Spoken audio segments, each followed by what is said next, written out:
This is Debbie, and welcome to another brand new episode of The Offbeat Life, where I speak to inspiring individuals who ditch the norm to live their best life and become location independent.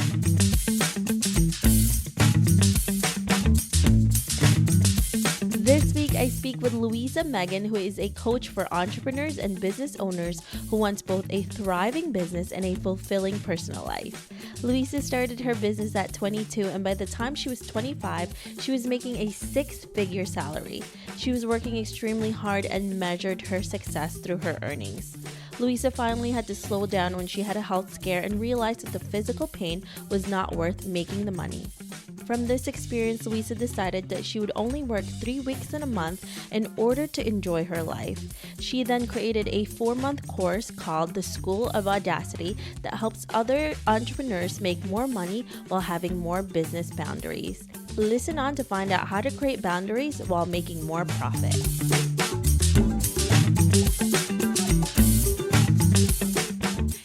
Thank you for joining us for this interview. I'm here with Louiza. Thank you, Louiza, for having me in your beautiful co-working space called The Wing. It's really beautiful here and a lot of women. Yeah, women only. Women only, that's right. So I met you, is it like a few months ago already? Here in the city, we were introduced by Jen and Erica, and you were friends with Erica, who actually works with Nomadic Matt. And you were so interesting to me. So can you tell us a little bit more about you and why you lead an offbeat life? I help business owners take at least 8 weeks of vacation each year while making more money. And how it started was like all the way back when I was a kid, I cared so much about being liked and having people like me and trying to fit in. And to the point where I wasn't myself at all. And so right before college, I started getting really into personal development. And through a workshop, that's where I got clarity on how everything I was doing and everything I was saying was all coming from this place of wanting to fit in and be liked and be approved. And so that's where it kind of started, right? And then when I was 22, before I was 22, I started traveling a lot in college, traveling alone. And I think by the time I was 22, I had traveled to about 22 countries. 7 of them I had traveled to alone, and I realized that my first job, where everyone else thought it was great, right? Like my parents were proud and finally had a job where I was making good money. For me, I was miserable, and so I quit my job after 3 months, took a low-paying job, and got really clear that I wanted to start a business. And so I started a business at 22, and by the time I was 25, I was making 6 figures in my business. I was coaching entrepreneurs, people who had started their business, through people who have had their business for over 10 years. So I was working really hard and hustling because making 6 figures was my measurement of success for myself. And I wanted to prove to my parents that they were wrong. I wanted to prove to my friends that they were wrong and my friends' parents that they were wrong. And for me, making 6 figures was the number where I did it. And so I had finally made 6 figures. I was working in the evenings. I was working in the mornings. I was working on the weekends. I just have some calls here and there. My family vacations, I would be working in the mornings, taking calls. But it was fine, right? Like I was busy. I was working hard. And I had no time to spend with friends. I made yoga negotiable, and like so many things became negotiable for me. There came a point where I was going to meet new potential clients. My schedule was already maxed out. I had no space for new clients. I was thinking about whether I wanted to raise my rates or change my business model, but I kind of just stuffed all of those thoughts back and like stuffed them down. And I can remember getting on the subway, and while I stepped onto the subway, my lower back started to clench up and I couldn't move. And it was mortifying because I had to ask this stranger to get up so I could sit down with him in his seat. And I couldn't get out of the subway. I had to ask someone else to help me out of the subway. And I was still committed to meeting my potential clients because I did not want to look like a flake. I didn't want to look bad. And I ended up having to cancel last minute both of these meetings.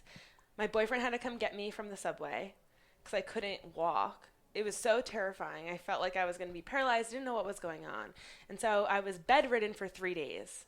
And so the first day I was pissed and angry because I don't know why this happened. The second day I realized I was super stressed and that it was me. Like I was causing my physical pain and that it wasn't worth making six figures if I was going to be miserable, stressed out to the point where my body's freezing, right? And you can't enjoy life Yeah, when what's you're the doing point? that. There's no real reason to make that much money when you're just going to be in pain all the time. Yeah, exactly.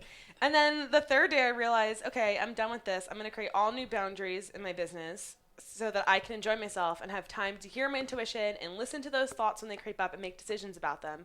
So I decided in that moment that I was only going to work 3 weeks every month and take off the following week or 2 weeks, depending on the month, so that I could just be with myself.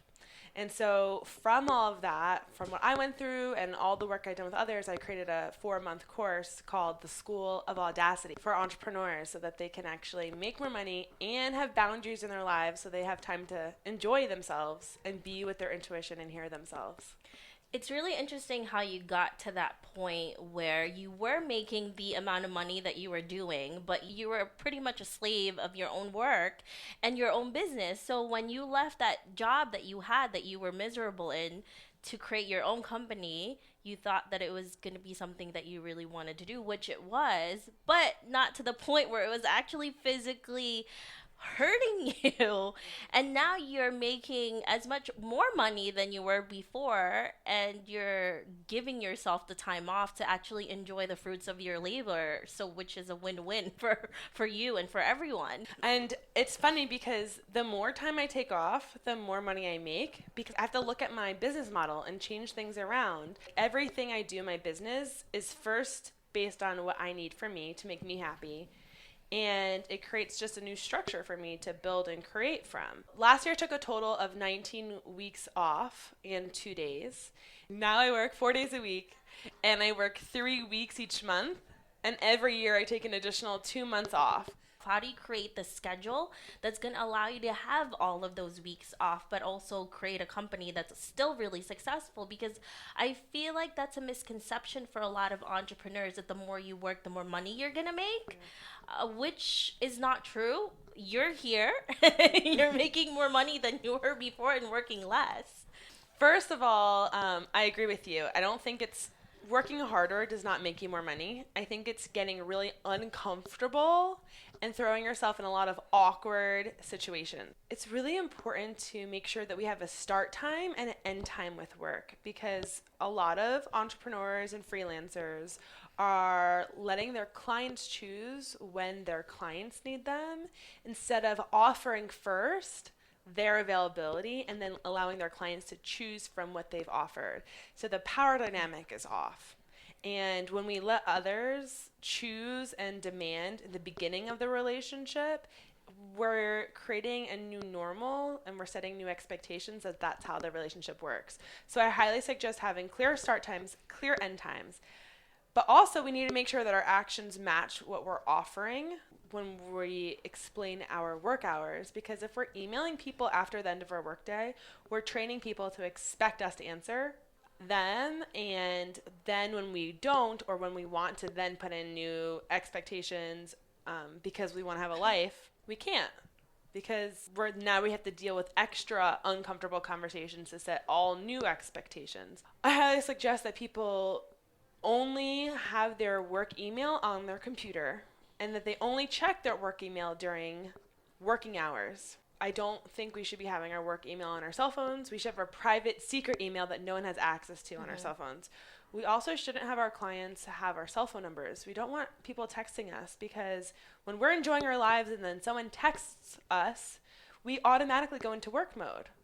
And that's not fair, because we already, as business owners and freelancers, we're already thinking about our business when we're going to bed. It's like 24/7. It's nonstop. So when you wanted to start coaching, because this is what you do, this is your bread and butter and you're really good at it, how do you think someone can start a similar company or a coaching business and do it successfully? A lot of my clients are actually coaches, and they have all different kinds of businesses. One of my clients, she helps women find the right colors that they need to be wearing to really feel and look their best, right? And so she coaches them around all the colors and styling and all that kind of stuff. I have another client who coaches people on creating communities for their business, and so that they have a community online and in person, right? So I believe that everyone has their expertise, and they can create businesses around it. But it's so important to invest in a coach and invest in someone who can support you in your actual vision. For me, that's what I did. I invested in a coach and in a coaching program. And that having a coach made the biggest difference for me, because I had all of my fears and blocks and limiting beliefs, and I needed someone on the outside to be able to support me in shifting my mindset and moving past my own limiting beliefs so that I could actually create what I was super passionate about. So I would get really clear about what's the difference that you want to make in the world and on the planet, and get really crystal clear about it. If you feel like you know that it's something to do with coaching, I suggest you journal about it and get clear on what it is. And then I would get support on actually creating it, because just doing it on our own isn't enough. We need someone who can support us when we have all of our fears, when we're getting rejected, when our family and our friends are telling us we are ridiculous and that we're not thinking straight. Like, we need to have someone else who can stand for us, but also someone who's really well trained around shifting our mindset, because that is really key. We need someone who's trained really well. And for me, I had been doing personal development for so long. For me, that was my passion before I started a business. I went to business school, and my hobby was personal development. So I love taking seminars and workshops and trying all different things and working on my own mindset. And then I also did a year-long intensive coaching training program where I dived even deeper in new methodologies. So for me, my jam has always been around shifting people's mindsets and really changing that so that they can have what they actually desire and move out of their own way. So you want to find someone who can actually support you in that while you build your business. It's key. How do you find the right mentor and the right coach for you? Because there's so many, right? How do you pinpoint the right person for you? I think it's really important to get clear about what it is that you want in your future, because there are so many different people you can look up to and be mentored by and work with.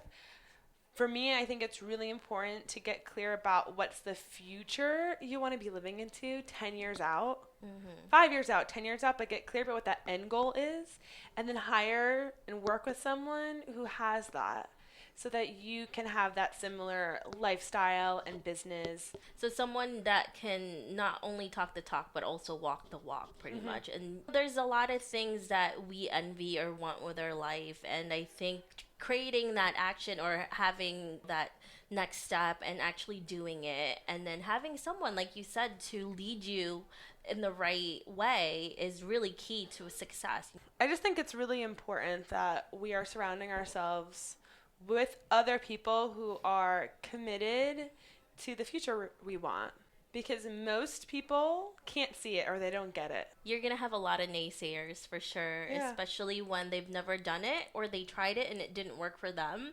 And I always tell people this, just because that's their reality doesn't mean it's yours. So you never know what's going to happen until you try. Yeah, I can remember my dad would always make jokes. And he'd always say, "Louisa, this isn't Club Med," right? He kept asking, "When are you going to get a real job? When are you going to get a real job?" Right? And it wasn't until I made 6 figures that he finally was proud of me. And I thought it would feel completely different. I thought it would be like, "Yeah, I told you so," like, "Booyah," right? Like this feeling of finally winning. But it wasn't that feeling at all. It was the feeling of being seen and understood and loved, you know? Which is more important in a lot of ways, right? Yeah. But it's just so important, because I think oftentimes our parents are usually the ones who are really protective and want us to take the normal path and suggest we don't start a business because they love us. But it's so important for us to understand and be connected to our intuition and listen to those whispers, even when we have our thoughts that are telling us the opposite. When our thoughts are like, you don't do this, or the pros and con list, and then we have all of our emotions that come after that, where we're scared and nervous, and then our stomach feels like there's butterflies in it, right? And we get tense and our back hurts, or our shoulder locks up. Like what happened to you? Yeah, exactly. So you've talked to a lot of people. You're a coach and you deal with a lot of different opinions. What has been the worst advice that you have ever received? The worst advice I think I've received has been to work really hard, because working hard has led to burnout, exhaustion, overwhelm. And it's not really the right structure or mindset to have when building a business, because it also puts me in a place of sacrificing for something in the future, where really the goal should be to make sure that my self-care is the priority, because everything I do is on top of that. I'm the foundation of my business. So if I'm not taking care of myself, then my whole business is not going to do well. So I think working hard just isn't the right way. I think it's also working smarter and the right way for you. Especially in New York. So Louisa and I both live in New York City. And every time you meet someone in person, you ask each other, how is your week going? How's your year going? How's it been going? And most of the time, people's first response is, it's been really busy. I've been working really hard. And it's kind of become like a badge of honor. The more you work, the more great your life is, or the more you're earning and you're working hard. Good for you. But I love your sense of mentality when it comes to that. So it's not necessarily you're working hard, but are you doing it so that there's something good that comes out of it? Something more than just making yourself look good in front of other people or making more money. Because people make less in other places, but they're so much more happier, Right. because there's a sense of balance with work and their personal life. And I think that's the one thing that a lot of us struggle with, and I personally struggle with that. So talking to you has been really great, because I always see you're like, I don't do emails between this time and this time, and you're so adamant about that, which is really great, because a lot of people should do more of that. When I take off my weeks at the end of the month, right, my 1 or 2 weeks, I do not check my email, because it shifts my mindset. For me, vacation mindset, there's vacation mindset and there's weekend mindset.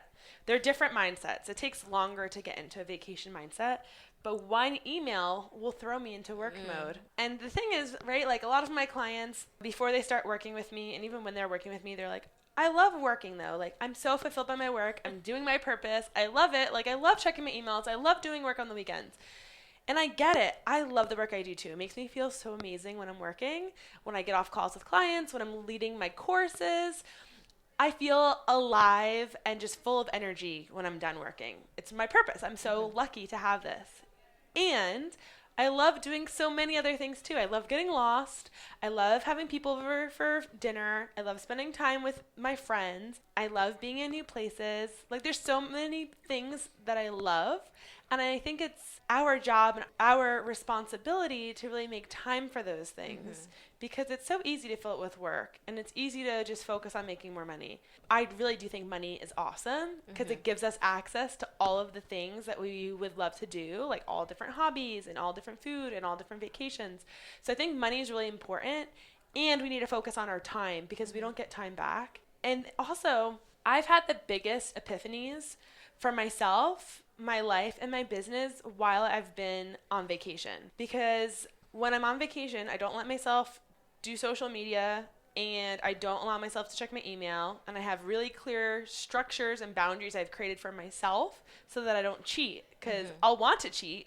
I'll want to look. I'll want to add something, but I don't let myself, because I know that the value for my business is way more if I don't check. I've had the biggest breakthroughs because when I'm on vacation, I have to hear my intuition. It's louder than the normal work day when I'm busy and distracted with doing things. And so I have to hear it. I have to take action on it because I'm faced with it. And those decisions and commitments have made a huge difference in my schedule, what's important, the shifts I've made in my business, my personal life, my relationships, everything. There's so much value with taking time off and taking vacation, but really having strict boundaries so that we can really unplug, because it's so important. And I also find that whenever I work so much, it actually makes me not want to work, because you get so burnt out and overwhelmed with everything. And I'm just like, oh my God, I just want to sleep all day. It's too much. So I'm trying to be better like Louisa here. So being with her and hanging out with her and just hearing her, I'm just like, oh my God, I need to be like this girl, because she's just so happy she's not burnt out. So, Louisa, when you first started into now, how were you able to start creating income from the start, and how do you continue to create income today? In the beginning, I was working full time, and I told you before, I had a job where I was making good money, quit after 3 months, took another job where I was making not good money, but it paid the bills. And so I built my business while working full time. And then when I was able to, I went part time. And then when I was able to, I quit that and jumped into my business full time. Mm-hmm. And I highly suggest that for everyone, because when we have financial scarcity, it impacts everything. Mm-hmm. We can no longer be present in sales calls. We cannot be connected and just like feeling present and relaxed and happy about the work that we're doing, because we have to pay bills, and that's stressful and difficult and hard. Mm-hmm. So it's really important, I believe, to make sure that we have another stream of income while we are building our business, because it just makes it more joyful and fun to do it. Mm-hmm. and to grow it. And then so now today, how do you create income?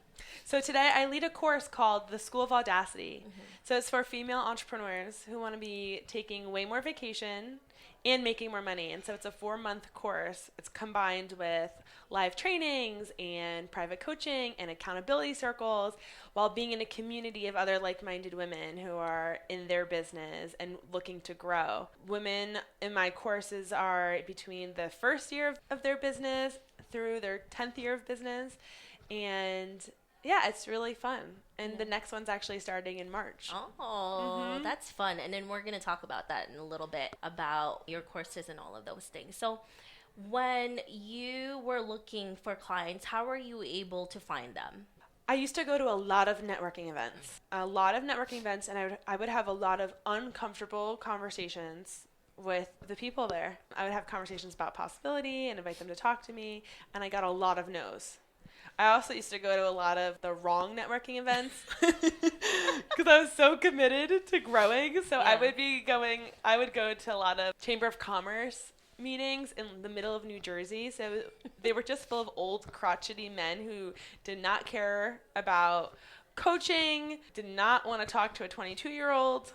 I really practiced just being audacious, right? Taking risks and having uncomfortable conversations and being rejected, you know? And I think that's the most important thing, is that you can't be afraid to fail and to have rejection, because you're going to get that so many times. Mm-hmm. It's like, I don't even know how many no's I've gotten already. I can't even count them. I should really. That would be pretty hilarious if you do. That's how you know you're on the right path, if you're getting no's. If no one's saying no to you, you're not making enough requests. Exactly. And you know, the thing is, it's really funny because a lot of people think it just happens, right? Mm-hmm. It just comes out of nowhere.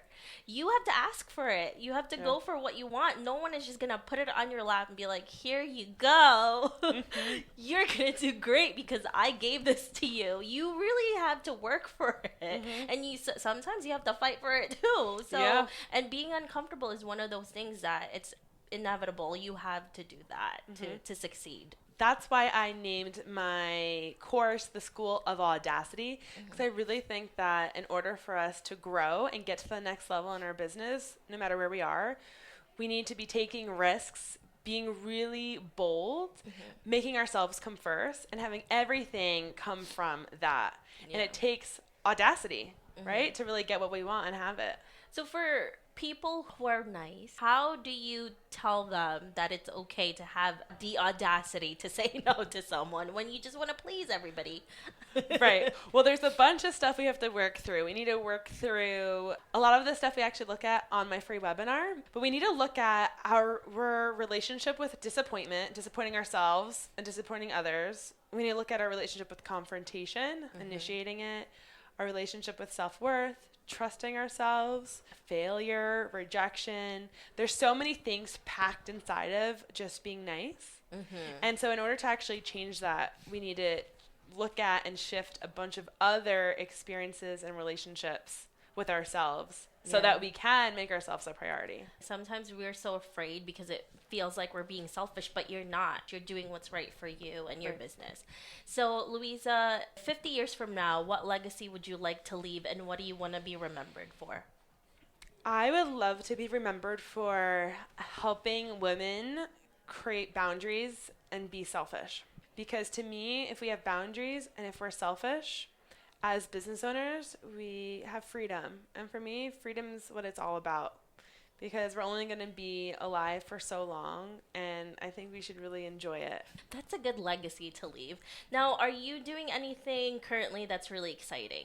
Currently exciting. Well, I'm going to Austin next weekend for the first time, so I'm excited to walk around and get lost and eat good food. And then also I have the next cohort of the School of Audacity starting next month, so that's really exciting too. That is fun. And then you and I are going to be working on something. So can you tell our listeners more about that? Yeah, so we're going to be leading a live workshop. It's going to be virtual, and it's all about how to create 8 weeks of vacation a year. Debbie will share with you guys all the details. That's going to be so much fun, and I can't wait to do that with you. And we're going to give you more information on that on the website, and we'll talk more about that as it gets closer, right? Are there any questions that you wish people asked you more of? At first, I couldn't think of anything, and then I was thinking I wish people asked me more about my clients because they are all so incredible and up to such amazing things and making such huge impacts in the world. Is there one that really stands out to you?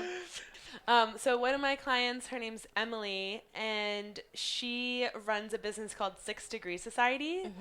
It's a female networking community across the country. And so she's really successful with what she does and creates an amazing experience for so many women. She has events and workshops multiple times a month for women to all come together and network at.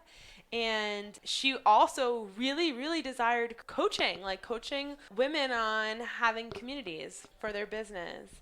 And she knew she wanted to do it, but didn't think she was ready yet. And she's also so busy and hustling, right? All my clients are huge hustlers. And didn't think she was ready. And she listened to her intuition, even though she was scared, committed to building a coaching business. And so it was so fulfilling to just see her doing all of that. And then the coolest part too is I got to meet one of her clients at an event I was speaking at. And it was fascinating to see the difference she's made for other people through her listening to her intuition and choosing it, right? And so she did the School of Audacity. She was one of our participants, and it's just amazing to see where she's gone. Yeah, that's awesome that you're a part of that too. So now, Louisa, if our listeners want to know more about you, where can they find you? So you guys can do 2 things. You can follow me on Instagram at Louiza Megan, and you can check out my website, louisamegan.com, and come join a webinar. Debbie and I will be doing one, and if you can't make that date, come join another one that I'll be doing in the next few weeks. Yay! Thank you, Louisa. This Thanks was so much fun. Yes, thank you for having me.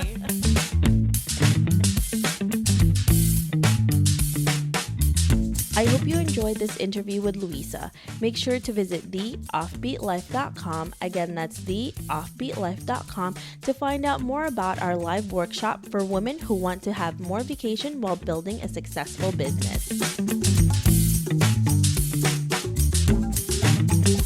Hey Offbeat family, I really appreciate you listening to this episode. I would love to hear more from you and what you think of the podcast. Suggestions on guests, topics we can discuss, or maybe you just want to be friends. Why don't we chat some more on Facebook at The OB Life, or send me a message at hello@theoffbeatlife.com. I can't wait to hear from you.